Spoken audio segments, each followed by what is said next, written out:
सुनंदा का परिवार बड़ा लेकिन बहुत गरीब था। बूढ़े सास ससुर और बीमार पति, 4 साल का बेटा अनुज, इन सबकी जिम्मेदारी सुनंदा के कंधों पर ही टिकी थी। सुनंदा बहुत मेहनत से काम करती, लेकिन फिर भी उसे गुजारे के लायक भी पैसे नहीं मिलते थे। फिर एक दिन सुनंदा को मोमोज बनाने का मौका मिला। उसके बाद सुनंदा की जिंदगी ही बदल गई। सुनंदा, घर की साफ सफाई हो गई हो तो बाथरूम में रखे गंदे कपड़े धो देना, और हाँ, जाने से पहले मेरे बालों में तेल लगाकर मसाज कर देना। उफ, आज सिर में बहुत दर्द है। आहा, पूरे हफ्ते ऑफिस में काम करके बहुत थक जाती हूँ। जी मालकिन। सुनंदा अपने काम में लग जाती है। घर के सारे काम निपटाकर मालकिन के बालों में तेल लगाकर फिर अपने घर की ओर निकल पड़ती है। सुनंदा का पति विमल एक फैक्ट्री में गार्ड का काम करता था। उसकी हमेशा नाइट ड्यूटी रहती थी। एक रात वो काम पर जा रहा था कि रास्ते में एक तेज रफ्तार गाड़ी ने उसे टक्कर मार दी। इस हादसे में विमल का एक पैर फ्रैक्चर हो गया था, जिस कारण विमल अब काम पर नहीं जा सकता था। विमल की यह हालत देखकर फैक्ट्री के मालिक ने उसे बगैर तनख्वाह के हमेशा के लिए छुट्टी पर भेज दिया। आप फिक्र मत कीजिए अनुज के बाबा, ऊपर वाला एक रास्ता बंद करता है तो दूसरा खोल देता है। पड़ोस की कमला बता रही थी कि वो जिस घर में खाना बनाती है वहां झाड़ू पोछा और कपड़े धोने के लिए काम वाली चाहिए। मैं वहां काम कर लूंगी, कम से कम हमारा गुजारा तो चल जाएगा। मुझे माफ कर दो सुनंदा, मेरी वजह से आज तुम्हें दूसरों के घरों में काम करना पड़ रहा है। ये आप क्या कह रहे हैं? जिंदगी में उतार चढ़ाव तो आते ही रहते हैं। वक्त ही तो है, गुजर जाएगा। मेरा दिल कहता है कि हमारे अच्छे दिन जल्दी आएंगे। सुनंदा बहुत जीवट थी। वो हर हाल में खुश रहना और मुसीबतों से लड़ना जानती थी। सुनंदा के सास ससुर भी उससे बहुत खुश रहते थे। सुनंदा बहू, कल से काम पर जाए करेगी तो घर के काम मैं संभाल लूंगी। तू घर की बिल्कुल भी फिक्र मत करना। हाँ सुनंदा बहू, तू खूब मेहनत से काम करना। जी माँ जी, आपके और बाबूजी के आशीर्वाद से मैं बहुत जल्दी दूसरे घरों में भी काम पकड़ लूंगी। दूसरे दिन सुनंदा कमला के साथ काम पर गई। क्या नाम है तुम्हारा? सुनंदा। देखो सुनंदा, घर की साफ सफाई, झाड़ू पोछा, बर्तन, कपड़े, ये सब करने होंगे। इसके लिए मैं तुम्हें 4,000 रुपए दूंगी। जी मालकिन, मैं कर लूंगी। तो ठीक है, कल से काम पर आ जाना। दूसरे दिन से सुनंदा अमिता के घर पर काम करने लगी। अमिता बदले में उसे 4,000 रुपए देती। इतने कम पैसों में सुनंदा और उसके परिवार का गुजारा बस इतना ही हो रहा था कि उन्हें 2 वक्त की रोटी मिल जाती थी। सुनंदा अमिता के घर के सारे काम करती। कभी कभी कमला काम पर नहीं आती तो सुनंदा खाना भी बना दिया करती। अरे वाह सुनंदा, तुम तो खाना भी बहुत बढ़िया बनाती हो। जी मालकिन, मुझे सब कुछ बनाना आता है। इडली, डोसा, छोले भटूरे, नूडल्स। धीरे धीरे दिन बीत रहे थे। एक दिन अमिता के घर पर किटी पार्टी थी, जिसमें उसकी कुछ सहेलियां आने वाली थीं। अमिता के घर के पास एक बहुत ही नामी रेस्टोरेंट था जिसका नाम गोपाल रेस्टोरेंट था। वहां के मोमोज बहुत ही मशहूर थे। अमिता की सहेलियों ने पार्टी में गोपाल रेस्टोरेंट के मोमोज मंगवाने के लिए कहा, लेकिन किटी पार्टी वाले दिन जब अमिता ने मोमोज मंगवाने के लिए रेस्टोरेंट में फोन किया तो उस दिन रेस्टोरेंट बंद था। ओफो, ये रेस्टोरेंट को भी आज ही बंद होना था। अब मैं क्या करूं? तभी अमिता की नजर सुनंदा पर पड़ी। सुनंदा, क्यों ना आज मेरी सहेलियों के लिए तुम मोमोज बना दो, तुम तो अच्छा खाना बनाती हो। लेकिन मालकिन, मैंने कभी मोमोज नहीं बनाए हैं। अरे यूट्यूब पर मोमोज बनाने की रेसिपी देखकर मोमोज बना दो। ठीक है मालकिन। अमिता ने मोमोज बनाने के लिए सामान मंगवाए और यूट्यूब पर मोमोज बनाने की रेसिपी प्ले कर दिया, जिसे देखकर सुनंदा मोमोज बनाने लगी।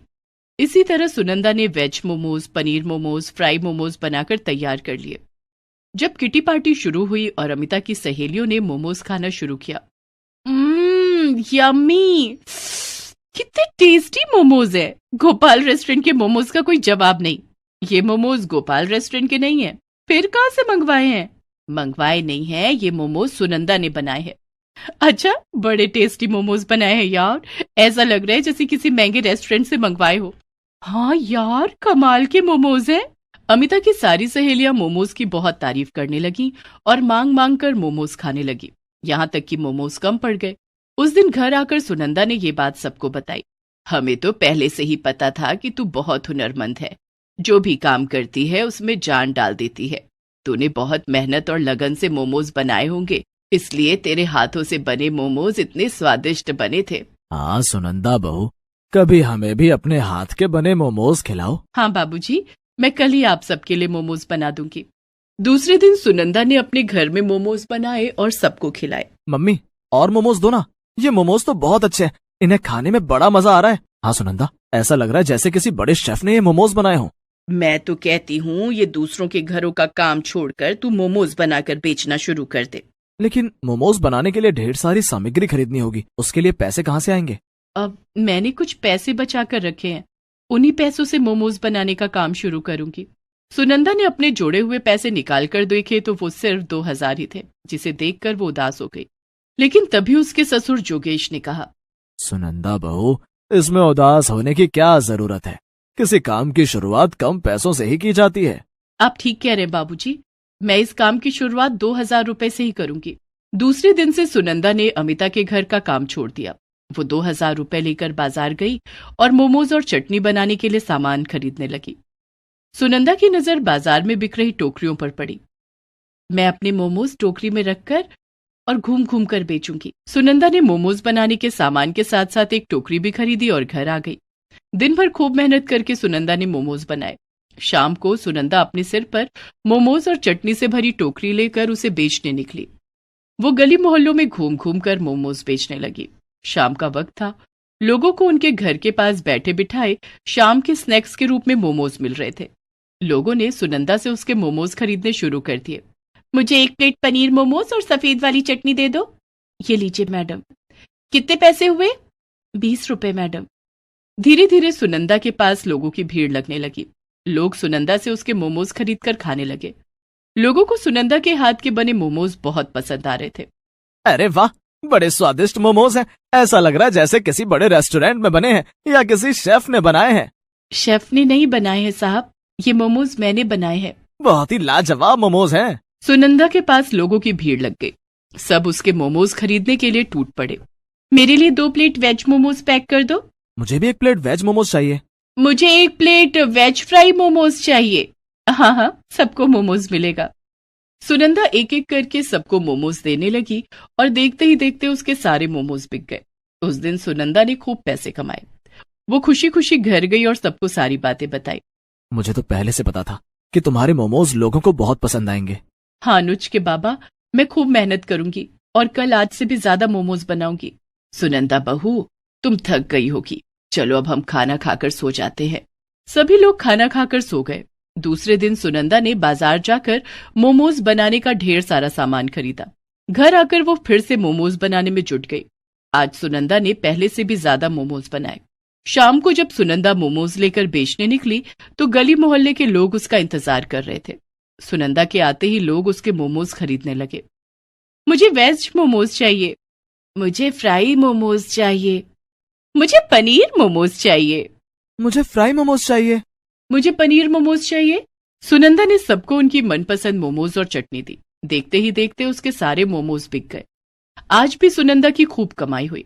तभी सुनंदा के पास सूट बूट में एक आदमी आया और सुनंदा से बोला, क्या तुम ही सुनंदा हो? जी मालिक, मैं ही सुनंदा हूँ, कहिए क्या बात है? मेरा नाम विराट है, मैं गोपाल रेस्टोरेंट का मैनेजर हूँ। तुम्हारे मोमोज की बहुत तारीफ सुनी है। क्या अपने मोमोज मुझे टेस्ट कराओगी? हाँ हाँ मालिक, क्यों नहीं, ये लीजिए। सुनंदा ने विराज को 1 प्लेट पनीर मोमोज खाने के लिए दिए। वाकई ऐसे मोमोज तो मेरे रेस्टोरेंट में भी नहीं बनते। क्या तुम मेरे रेस्टोरेंट के लिए मोमोज बनाओगी? इस काम के लिए मैं तुम्हें महीने के 30,000 रुपए दूंगा। हाँ मालिक, मुझे मंजूर है। ये लो 15,000 रुपए एडवांस, और कल से मेरे रेस्टोरेंट के लिए मोमोज बनाने शुरू कर देना। मैं अपने आदमी भेजकर तुम्हारे घर से मोमोज मंगवा लूंगा। सुनंदा पैसे लेकर घर गई और सबको बताया कि कैसे उसे गोपाल रेस्टोरेंट के लिए मोमोज बनाने का काम मिला है। महीने के 30,000 रुपए। देखा सुनंदा बहू, मोमोज बनाते ही तेरी लॉटरी लग गई। पिताजी, ये सब सुनंदा की मेहनत का कमाल है। हाँ बहू, ये सब तेरी मेहनत के कारण हुआ है। अब कल से और भी ज्यादा मोमोज बनाने होंगे। चिंता की कोई बात नहीं सुनंदा, कुछ ही दिनों की बात है, तब तक मेरा पैर भी पूरी तरह ठीक हो जाएगा। उसके बाद मैं भी मोमोज बनाने में तुम्हारी मदद करूंगा। दूसरे दिन से सुनंदा गोपाल रेस्टोरेंट के लिए मोमोज बनाने लगी। रेस्टोरेंट के कारीगर सुनंदा के घर आकर मोमोज ले जाते और उसे रेस्टोरेंट में बेचते थे। इस काम में घर के सभी लोग सुनंदा की मदद करने लगे।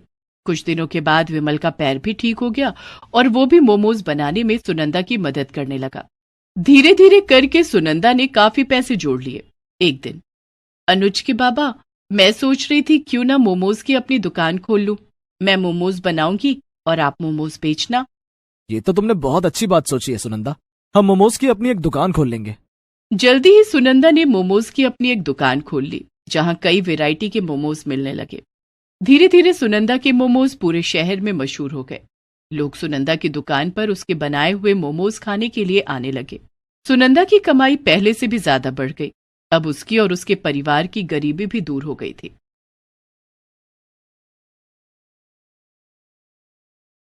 सुनीता कई सालों से सब्जी बेचने का काम कर रही थी, लेकिन इस काम से उसका और उसकी 7 साल की बेटी पिंकी का गुजारा नहीं हो पा रहा था। सुनीता के पति किशोर की मौत 4 साल पहले एक सड़क हादसे में हो गई। ससुराल वालों ने तो किशोर की मौत के साथ ही उससे मुंह मोड़ लिया था, और अब मायके वाले भी साथ छोड़ रहे थे। भैया भाभी, आप लोग शहर क्यों जा रहे हो? क्यों ना जाएं हम शहर? यहां गांव की जिंदगी में रखा क्या है सिवाय जिम्मेदारियों के? सुनीता समझ गई थी कि उसकी भाभी का इशारा उसकी तरफ ही था। दरअसल उसका भाई सुरेश और भाभी कामिनी उसके घर से थोड़ी ही दूर रहते थे। सुरेश एक ढाबा चलाता था जो काफी अच्छा चल रहा था, इसलिए वो कभी कभी सुनीता की कुछ मदद कर दिया करता था। लेकिन ये बात उसकी पत्नी कामिनी को बिल्कुल पसंद नहीं थी। कामिनी के जोर देने पर ही अब सुरेश गांव छोड़कर शहर जा रहा था। अब अपनी भाभी को गलत मत समझना सुनीता, इसका मतलब इस घर से था। दरअसल ये घर अब काफी पुराना हो गया है। इसका रख रखाव मुश्किल भी है और खर्चीला भी। और फिर बच्चों के भविष्य के बारे में भी तो सोचना है ना। शहर में रहेंगे तो बच्चे भी अच्छे स्कूल में पढ़ सकेंगे। लेकिन तू फिक्र मत करना, मैं गांव छोड़कर जा रहा हूं, तुझे और पिंकी को नहीं। मैं तुम लोगों से मिलने आता रहूंगा। सुरेश की बात सुनकर कामिनी को गुस्सा आ जाता है।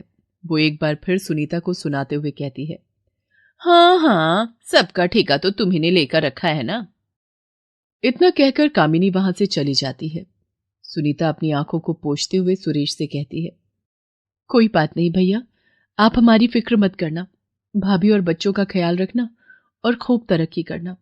मेरी भगवान से बस यही प्रार्थना है। सुरेश सुनीता की मदद करना चाहता था, लेकिन इसकी वजह से वो अपने घर में कलेश भी नहीं चाहता था। उसने कई बार कामिनी को समझाकर देख लिया था, लेकिन वो बदलने को तैयार नहीं थी। उसने जाने से पहले कुछ पैसे सुनीता के हाथों में रख दिए। नहीं भैया, रहने दो, इसकी जरूरत नहीं है। सुरेश सुनीता को चुप रहने का इशारा करता है, लेकिन तभी वहां कामिनी एक पुराना संदूक लेकर आ जाती है। ले लो, बस ये आखिरी बारी है। इसके बाद कुछ नहीं हो पाएगा, क्योंकि शहर में बहुत खर्चे होंगे हमारे भी। और सुनो, जाते हुए ये माँ जी का पुराना संदूक और ये कुछ कपड़े भी लेती जाना, कब से ऐसे ही पड़े हैं। अब ये सब मैं शहर लेकर तो जाऊंगी नहीं, तो तुम ही ले जाना ये सब। कामिनी उस संदूक को और पुराने कपड़ों को जमीन पर डाल देती है, मानो किसी नौकर को दे रही हो। लेकिन फिर भी सुनीता इस बात का बुरा नहीं मानती।